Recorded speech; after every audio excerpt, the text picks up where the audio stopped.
Uncomfortable. Really, truly, super uncomfortable. That's how I really feel. I'm in a position where I just don't know what I'm doing, and that's a scary position to be in. I miss the old version of me. I miss my old self.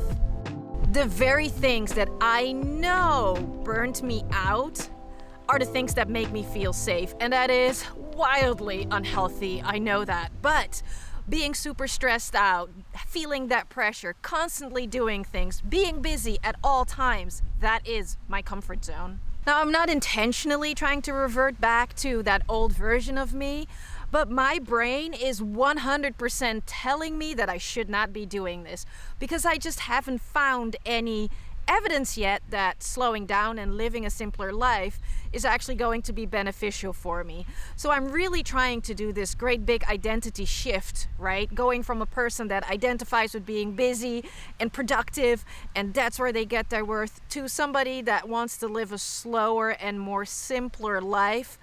Somebody that's completely chill and unbothered, and I know that that person is inside of me. So maybe I'm not going to a completely different version of me. I'm actually going to the core of what's me. I know that she's in there. I know that there's somebody in there that's less worried about things and just enjoys life a lot more. So here's an analogy for you. So when you think about storytelling, movies, books, there's this thing called the hero's journey, right? So the main character is in a specific situation where they feel comfortable, or where they're just in a situation that they are kind of stuck in. But then something happens, this inciting incident, this call to action, this call to adventure. For example, the letter to attend Hogwarts, or the blue or the red pill, you meet Morpheus, or you move to Arrakis. And then after they answer that call to adventure, after they answer that call to go towards the challenge and change, then on the other end, they return home, or they return to a new home, a better version of themselves. They are wiser, they are better, they're just awesomer in general. But I'm actually stuck in that call to action phase of the hero's journey. I'm stuck in that phase where I do see that there's adventure and there's change coming, but I'm not really answering that call to action. I'm not really moving through those challenges.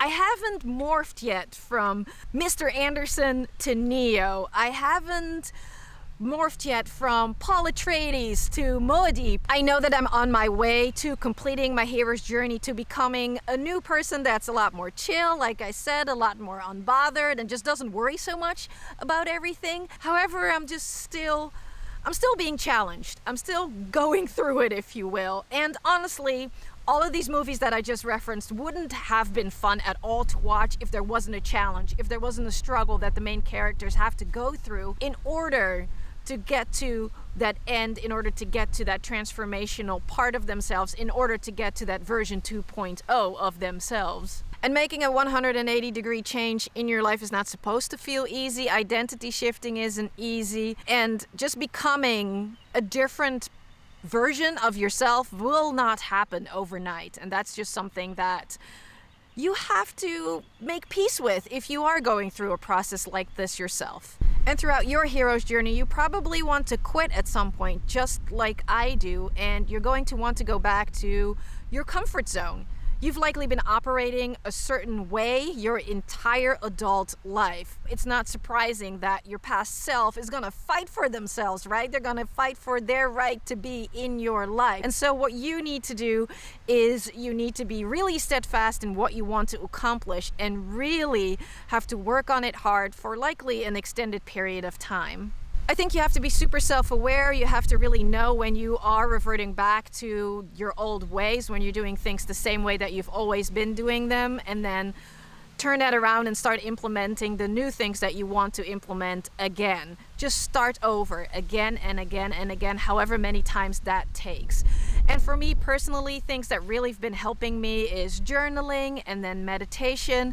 I think yoga is a big one too, to help me calm down and come to myself and think about the things that I'm really trying to implement, and then sticking with them. That self-awareness is really a big key to this puzzle. It also means actively choosing to be kinder to yourself and make peace with the fact that change is going to be slow. And for me, in my case, it means that I have to trust and believe that a slower, simpler life will actually lead me to the next big thing in my life. And here's an example of another thing that I want to accomplish by slowing down, and that's running a new personal record with a half marathon. Now, normally in the past, how I've been training is basically training to exhaustion every single time. If I did not push myself really hard on a run, then it felt like the training run was wasted.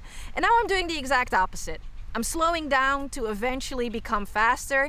I've adopted a low heart rate, zone 2 training program, and it really is a hard one to get used to because, gosh, running slow it's a challenge. Yeah, it's true. It's frustrating because it's super slow.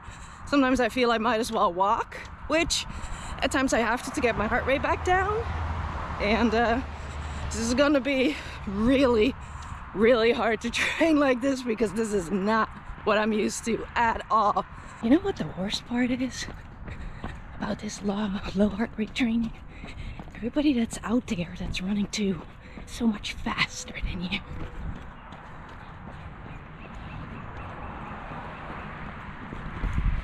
Certainly bad for my ego. And just like with my running, slowing down in my life is a process, and I am sharing all the tips and tricks that I'm learning with you here on the channel, so that in the hopes that you can learn something from it and that together we can slow down. So I'm sharing these tricks on slow living, simple living, minimalism, but not with in mind that I'm an expert or anything like that, because trust me, every single time I upload, I do have that imposter syndrome feeling, but I still hit upload because I do believe that there is value in sharing the process. There is a value in documenting this 180-degree shift that I'm doing in my life. Changing my life completely has proven to be really hard, and honestly, no amount of decluttering or meditation or being mindful has instantly made me feel better. I do feel that incremental change. I feel myself inching slowly, ever so slightly closer to that 2.0 chiller and unbothered version of me. I will continue to share that transformation with you, and thank you for giving me so much of your valuable time and listening to me today. If you feel like you want to share anything, then leave me a comment below. So if you just want to say hi, that would be great too. You have a wonderful rest of your day, and I'll see you in the next one.